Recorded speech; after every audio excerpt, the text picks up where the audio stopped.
always have room for one more.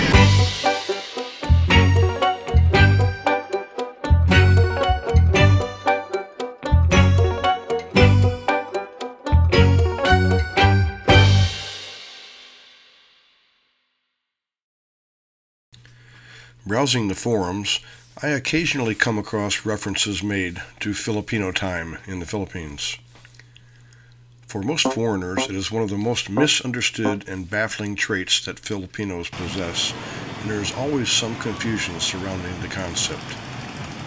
In some cases, it really drives some Western expats crazy.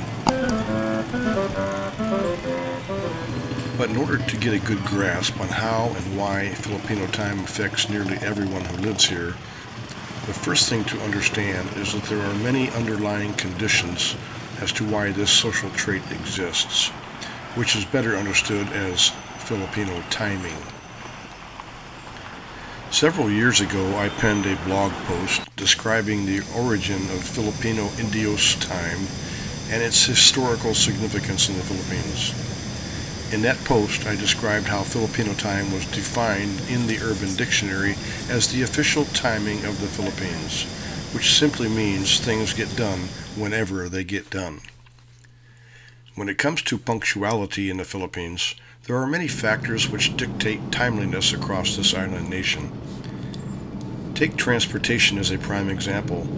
While a good majority of the population does not have their own private transport, they must rely on someone else's timing, and essentially the clock of an entire nation. And in most cases, it is probably the single most contributing factor to the phenomenon of Filipino time.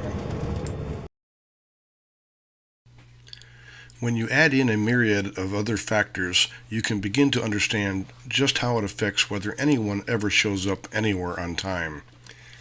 Here is a short list of variables that, even individually, can be a major contributor to Filipino timing, which affects one's tardiness.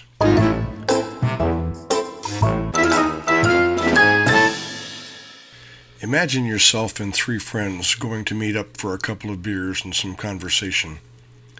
You've all agreed to meet at a local establishment at 4 o'clock. With just the 5 variables listed above, it can equate to hundreds of possible scenarios as to why this get-together simply will not happen.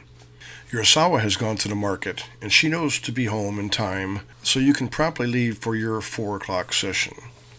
She must return before you can leave because there's nobody else at home to keep an eye on things.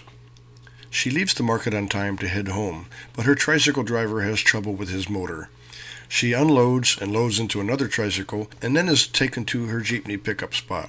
There she waits through 4 jeepneys until one comes along that can accommodate her with space for her 2 large packages. But then cousin Jamil appears, who she hasn't seen in months, and for nearly 10 minutes they carry on. And yes, you guessed it, she missed that jeepney. After their chismes session, they say their goodbyes, and then it's another 5 minutes before another partially filled jeepney arrives. Now on the jeepney, she's headed home, but a large thunderstorm pops up. Frequent lightning and heavy downpour happens, and the driver pulls over and parks alongside the road for 10 minutes until Mother Nature lets up. While sitting idly by, the driver comes to the realization that when the rain stops, it would be an opportune time to refuel his jeepney. So he pulls into a station that has a rather long line of customers. After sitting in line for over 5 minutes, it becomes known that the pumps are not working due to a brownout likely caused by a lightning strike. So off the beaten path he goes, through traffic, to another gas station where it takes another 10 minutes to complete the refuel and get back on the road. By this time, traffic after the storm is a bit heavy, and now it's slow going heading out of town towards the barrio. All's going well until they come upon a very large flatbed truck that was carrying cocoa lumber, overturning and dumping half of its cargo all over the roadway. After nearly a 20-minute cleanup, traffic once again begins to move. The asawa finally reaches her drop-off point, and from this intersection will spend several minutes hailing a tricycle for the ride to the house. She arrives home precisely at 3:56. When you give her that look and ask, "Where have you been? You know I have a meeting," She responds with, "But your meeting is not until 4 o'clock, and it's not even 4 o'clock yet."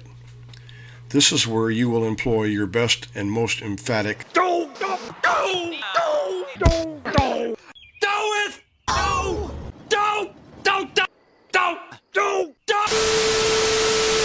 as you head out the door. You experienced husbands know this exact drill. Now, your trip takes you 30 minutes to get to your meeting place, and you think to yourself, "That's not bad. It's only 4:25, and I'm the first one here." You are feeling good because you consider yourself on time. Regardless of how late you may be, if you arrive first, you are on time. So you order a beer, and you chill out, waiting for your two friends. Then you order another beer, and then another, and then your phone rings. It's one of your buddies who you were supposed to meet at 4 o'clock, and now it's 5:05. He asks, "Where have you been?" And you state, "I'm here at the Emerald waiting on you guys. Heck, I've been here nearly 40 minutes and have had 3 beers already." Your friend, all surprised, responds, "The Emerald? But my Asawa said that Joe's Asawa said that your Asawa said you were going to the Imelda. By the way, have you seen Joe?" It's just more fun in the Philippines.